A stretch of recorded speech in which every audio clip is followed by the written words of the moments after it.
Hi, thank you for joining me today. I'm really excited for my guest. Um, let's see, I want to invite my friend Bernard to join me.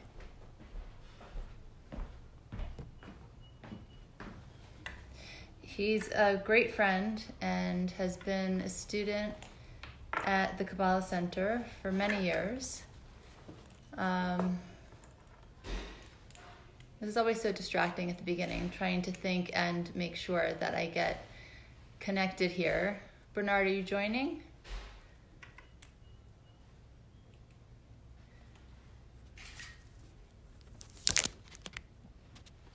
Just wait for him.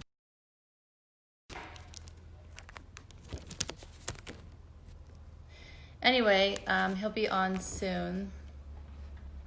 And Bernard is the founder and CEO of Whitman Strategies. He's also an author. He's a brand and political... Oh, here he comes. Let's see.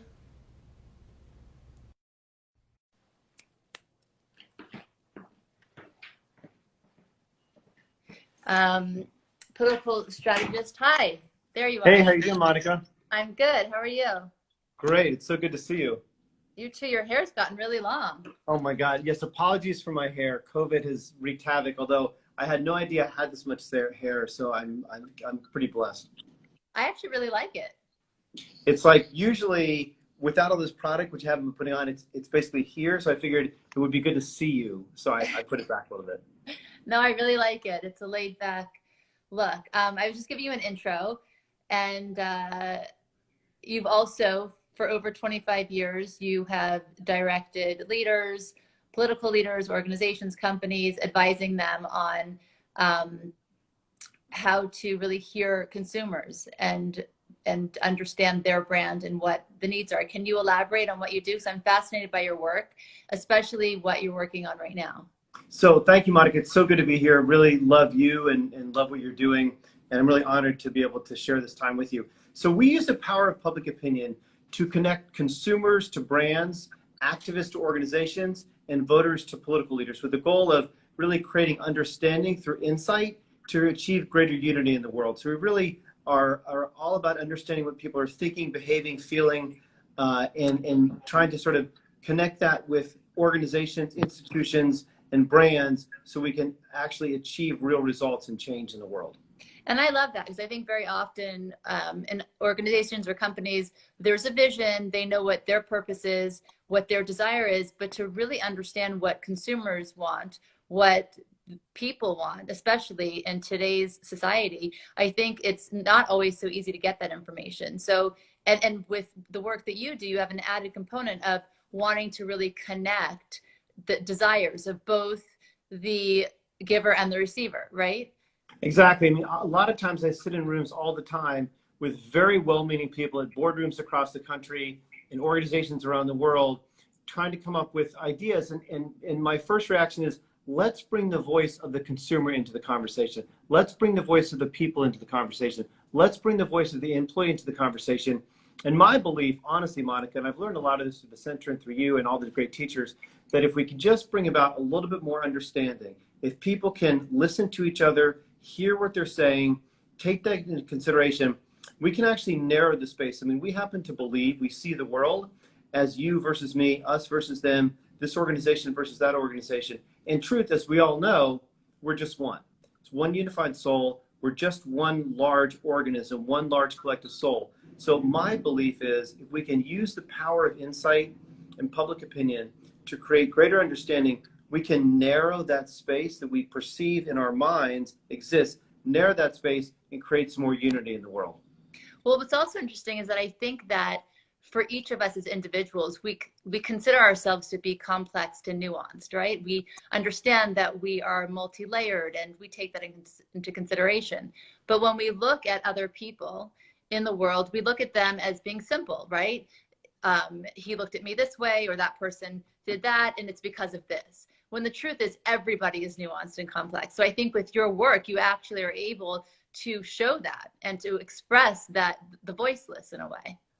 And, you know, the amazing thing is we are so incredibly complex. There's so many different elements to humanity, if you will. And a lot of what we do is we create profiles of people, and profiles are never exact replications because at the end of the day, we're each our own unique individuals.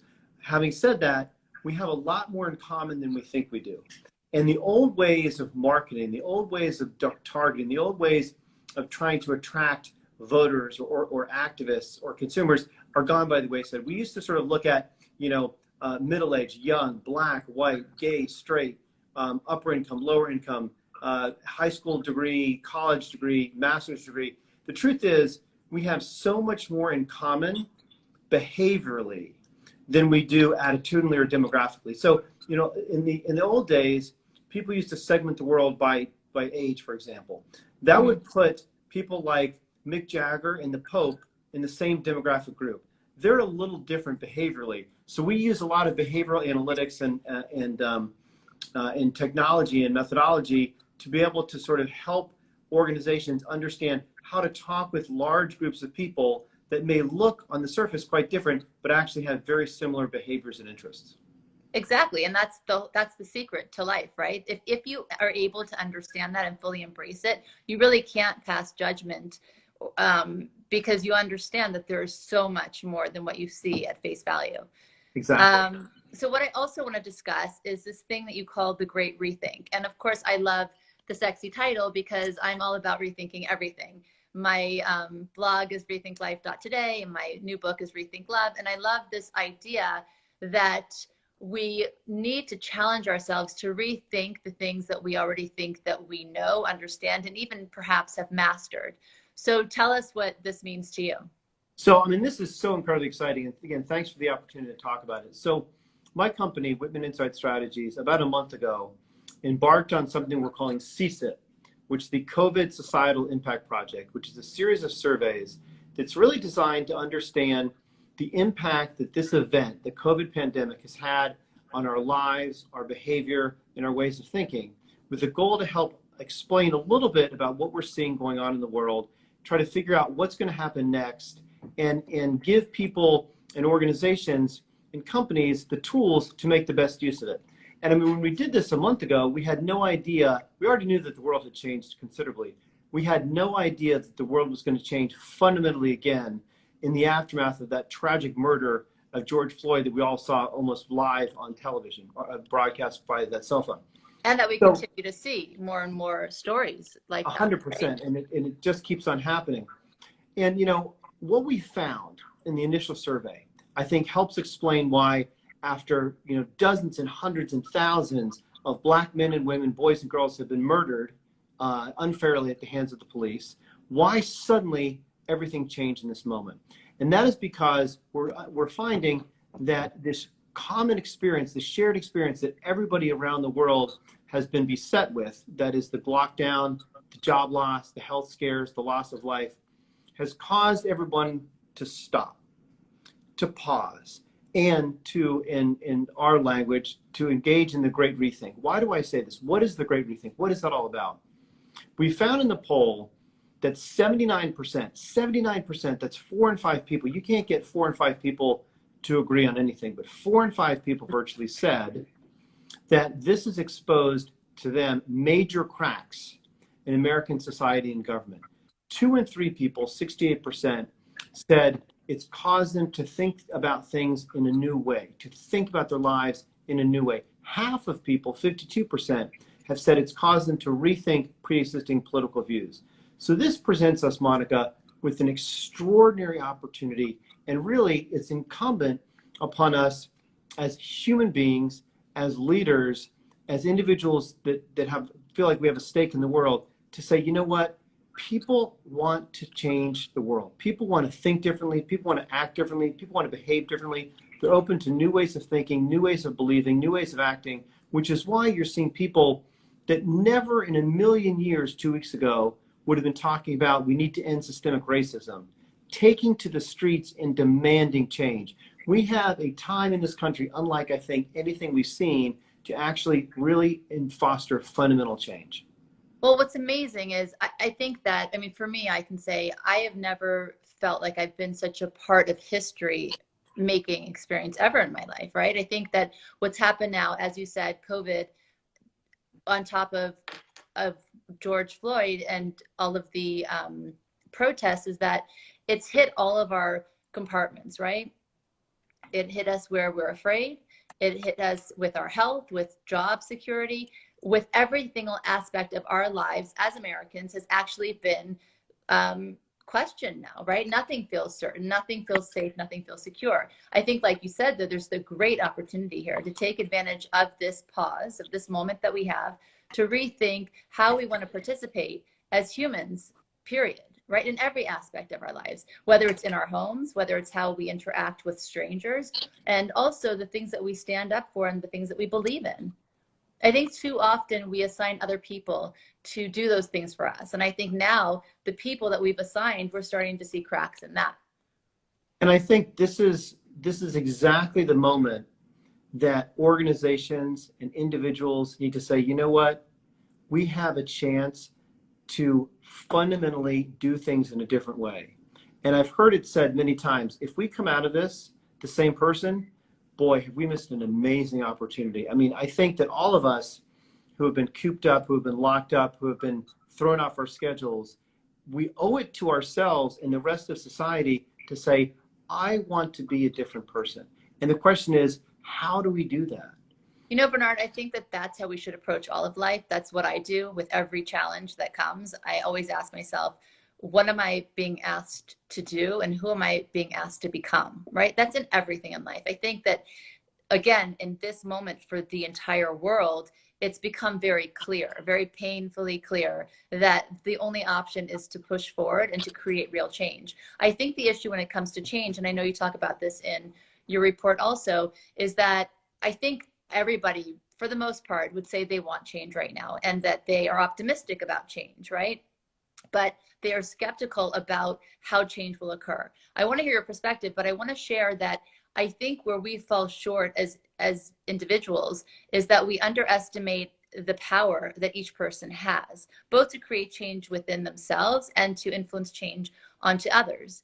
And I use this analogy of, if you ever underestimate the power of something small, you've never been locked in a room in the dark with a mosquito, right?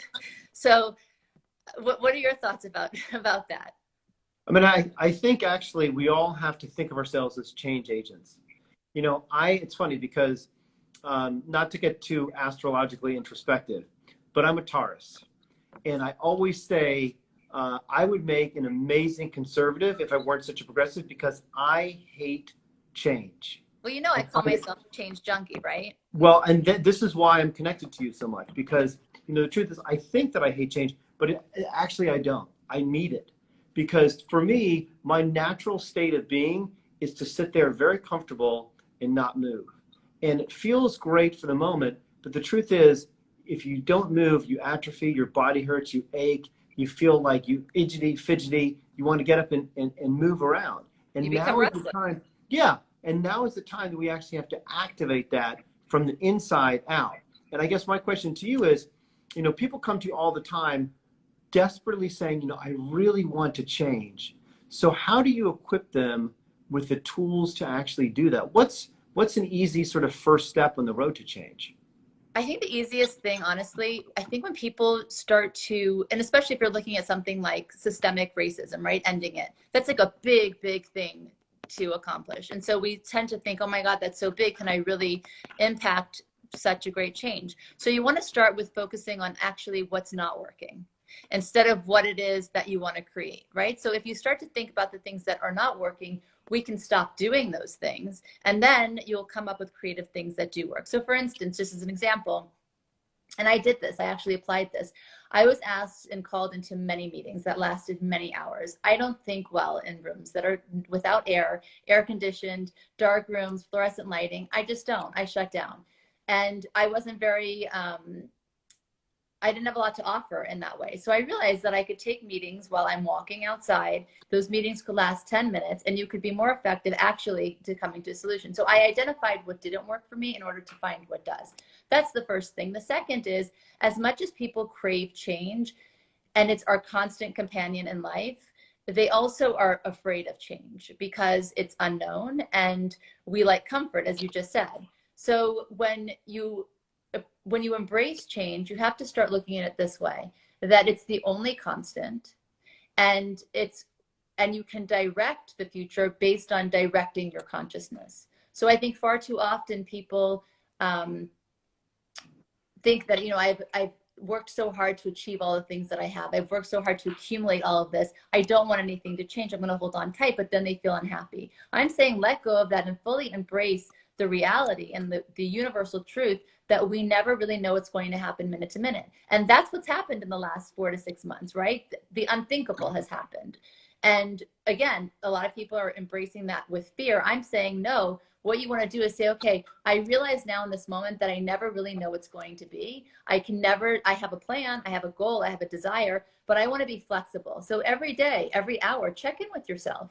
Do you feel like you're working on things and participating and contributing in a way that is feeding your soul, that is making you come alive? And when you do those things, then you're also going to influence the world in a positive way. They go hand in hand. Yeah, I absolutely, I completely resonate to what you're saying. And as you were talking, I was thinking about some of the findings that we found in the poll. And, there's a saying that change only happens when you're sick and tired of being sick and tired. And people are really scared. And that actually is a huge motivator. We found in the poll that 2/3 of the people feel like things are spiraling out of control. They're depressed, they're frustrated, they're angry, they're confused, they're conflicted, they're sad, they're depressed. And I think what's happening is people are thinking, God, I feel so locked in. I feel so constricted. I feel so closed. I feel so anxious. I feel so helpless. And then boom, you get a situation like George Floyd, and suddenly that breaks through and people are like, you know what? This is wrong. I'm feeling anxious and I'm going to go out and I'm going to do something about it. And it gives them power. There is power in action. There's power in standing up. There's power in taking a stand. And I think people, because of COVID, I mean, honestly, it's been a terrible, terrible, terrible thing. Many people, including many of our friends, have been sick. They've lost their lives, their livelihoods, and all that. Having said that, it is a huge opportunity that we need to take advantage of, to recognize, and in fact, time is short. The time on this earth is limited. There's a lot of things that we don't like about ourselves, about our community, about our planet, and we actually can fundamentally make a difference. You rarely have an opportunity, I think, where everybody has sort of been hit with the same restriction, if you will, and now people are saying, you know what, I want to go and do something about it. And I think this is hugely important. And, we talked a lot about what people want to see from leaders. And leaders need to step up and act in a different way.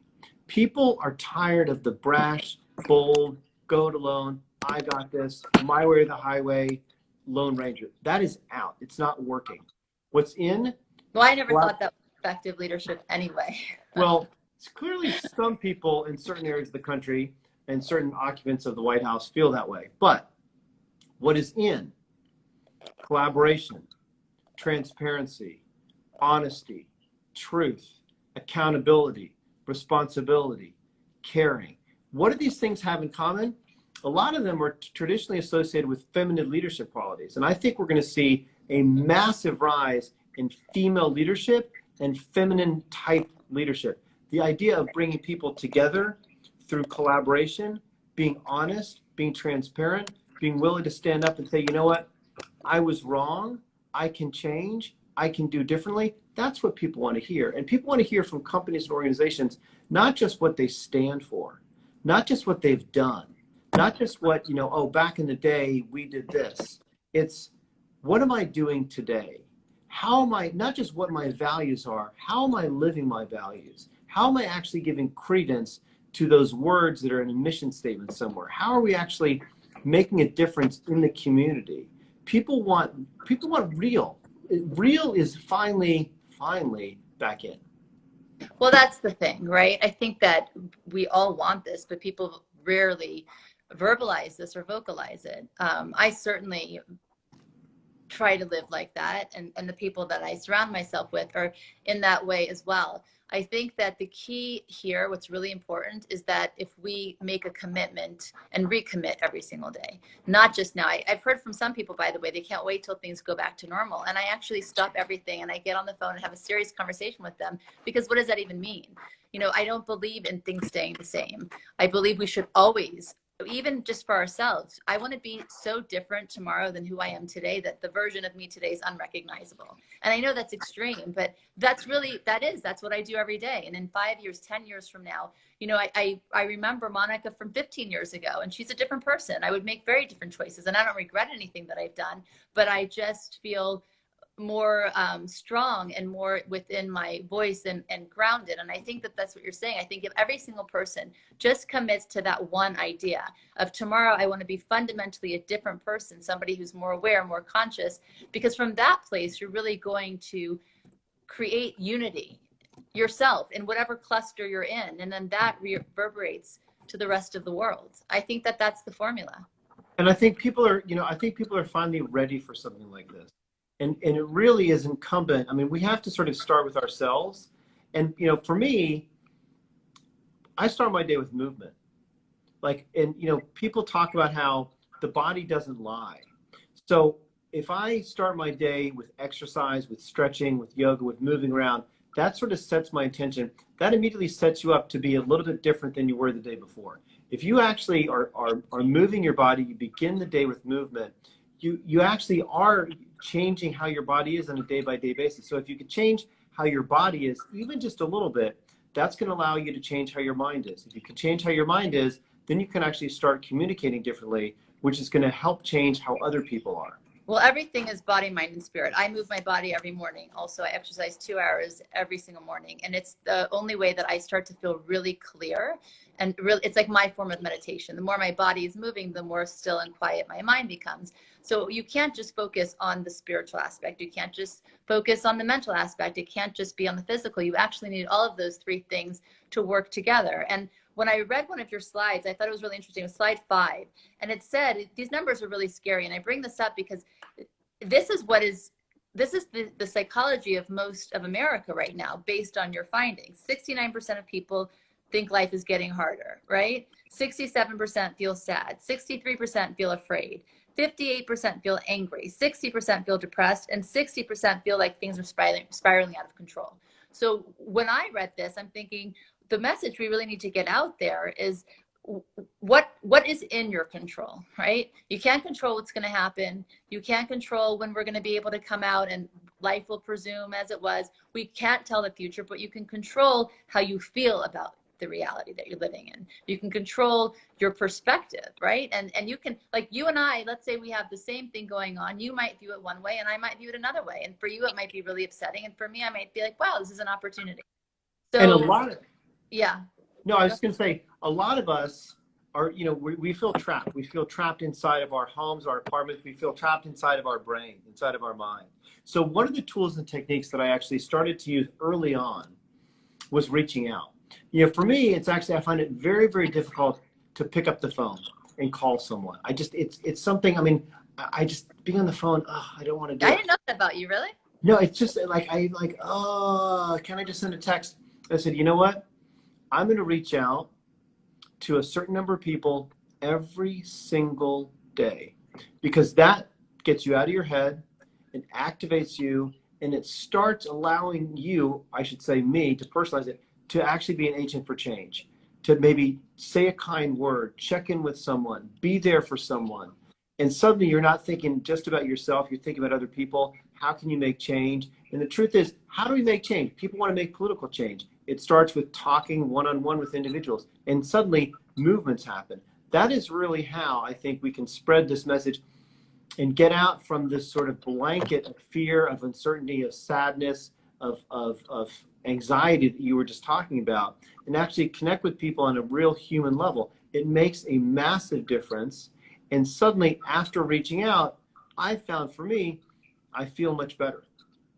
And also, I think it's a great time for each individual to ask themselves, am I living the life that I want to live? Because I guarantee every person asks themselves that question at some stage of their lives. It might be in their 80s. It might be in their 90s, but I think if you ask yourself that question frequently, then you can make sure that you are doing the things that you love. Because I think when you do things that you are passionate about, then of course you're happy. And then again, that's going to go into every other aspect of your life. I did find one other thing really interesting in your study. That was that you said there are two aspects, though, that people are feeling good about, right? They're feeling comfortable with and happy with their coworkers and with their families. Yeah, I found this to be incredibly exciting because we asked people on like 24 different measures, do you feel better or worse? Basically, to a person, everybody felt worse about their safety, worse about their job, worse about their career, worse about their financial future, ability to retire, their diet, their exercise plan, so many things. Two things, as you point out, stood out. The most notable is people feel better about the relationships that they have with the people that they're living with. And I think we have to really understand that. We have to mind it. We have to unpack it. So why, when we're trapped at home and in places like New York where we are, small apartments, we're living on top of each other, why is it that we actually feel better about those relationships? What are we doing? Are we practicing better understanding? Are we communicating more? Are we expanding our minds? Are we trying to look at things from other people's point of view? Are we appreciating? Are we suddenly realizing that, you know what, we're there for the small moments and we can really enjoy that? We're not moving around so much. And so much, I love being out in the world. I mean, I love that. And we're not able to do that. And I feel like without that movement here, movement there, you can sort of focus and appreciate what's right in front of you. And I think if we can bring that consciousness to understand what is right in front of us and how can we really appreciate that and make best use of that, and then use that same type of approach, those tools, that technology of understanding, of compassion, of engagement, and broaden that circle a little bit as we start to get it back into the world, I think we can actually make some real change and make a real difference in society. It's interesting because when I read that, two things came to my mind. I think one, and I say this a lot, I have a whole chapter on it in Rethink Love. It's called Awakening Appreciation. And the first thing that happens for couples, especially after they get married, is that they lose appreciation because they worked really hard to find the person, and then they, plan the wedding or whatever, and then now they're together, and it's easy to now take that for granted and start to focus on other things that you want to achieve, right? What else is on your checklist? Because really, sometimes relationships fall into that consumer mindset. And I think that when people lose appreciation, often they think they don't love the person anymore because they're not able to access what they appreciate anymore. I'll give the example, when my oldest, he's 21 now, I remember when he was first born and being my first child, just his smell, his head cradled in my hand, his skin on my cheek. I mean, my overwhelming love for him was so palpable every second of the day. And then I remember when he started to hit puberty, and he got a mouth on him, and it was usually directed towards me. I was like, I don't know about this kid. Now, did his soul change? No, it's the same soul, right? So I still love the aspect of him, but my ability to access my love in those times where I felt pushed back towards, I couldn't really access it in those moments. So it's the same thing here. I think when we go about life and we're so busy and there's so many distractions, there's so many ways to escape, there's other things that you can do, you don't really need to go back and define that space of gratitude, of real love, unconditional love. And you don't need to really invest because there's other things you could be doing. So I think that this time has actually made us look at our relationships, both good and bad, see what needs to be worked on, and also to find that appreciation. I think when you brought up the coworkers, the other thought I had is that I think that the relationships that people are happy with are the ones that they feel they need in order to survive. I don't think it's a conscious choice, but I think it goes back to our own psychology from even ancestral times, right? It was all about survival, and you need to be part of a pack and a group to survive, because hunters and gatherers, if you are not part of that group anymore, a person would die, right? They're not going to survive on their own. So I think that instinct is coming back. The co-workers, you're together on Zoom every day, you're working together towards a common goal, and the same thing in your tribe at home, your family, right? This is what you need for survival. I think appreciation is the most important factor in any relationship, and it's probably the greatest lesson that I've learned, and I try to practice it every day. And I think it can be used to explain so many things, good, bad, and ugly. And I think the appreciation factor starts at home. I think you're absolutely right. But also organizations, from small organizations like mine, we have 10 people, to organizations with tens of thousands of people. We need to bring back a level of explicit appreciation. When we talk to workers and we say, what do you want to hear from leaders at your company? They want to feel like they're being cared for. They want to be appreciated. They want to know that the top management sort of gets where they're coming from. We're asking so many people to work from home. People are very split about work from home. Employers need to be able to meet employees where they are and appreciate the surroundings in which they're living, because most people, didn't buy their apartments or homes and set them up thinking that they're going to be working from home all the time. Right. So it starts with, for organizations, it starts with a level of appreciation. For relationships, it absolutely starts with a level of appreciation. And I think, honestly, people being cooped up and starting to realize that, they are so not just dependent, but so benefited by that human connection. And then they see the senseless loss of life in George Floyd and said, you know what? I'm not going to take this anymore. I want to appreciate my fellow man more than I have before and be explicit about that. How do you take appreciation for another individual and actually manifest that in the real world? You get out of your house and you go march in the street. That's one way of doing it. You give money, you learn, you educate, you speak out. And I think at the core that is helping to fuel the revolution on racial and social justice is people appreciating that every human being deserves a fundamental right to live, to be treated properly, with respect, to not be degraded, not be dismissed, not be unseen. And it really all starts with appreciation. I think it's so incredibly important. And I'll just add, it starts with appreciation that each person has for themselves. Because Yes. if you're not able to look in the mirror and see yourself and love yourself and appreciate who you are and give to yourself and be kind, both in the ways that you speak to yourself and the ways that you act, then it's nearly impossible to go out in the world and do that. That's a really good point, Monica. I think one thing that I've become aware of more recently is we are constantly, I know for myself, I'll speak personally, you give yourself all sorts of messages through the day. And if you start to tune in your brain, you have to sort of start thinking, am I giving myself positive messages, neutral messages, or negative messages? And how often am I giving myself negative messages? And then you can, of course, spiral into why am I doing that? That's all well and good. But first, change the frequency, change what you're saying. So how do you, advise people who come to you and say, I want to be happier? How do you get them to sort of understand that appreciation really starts with the individual?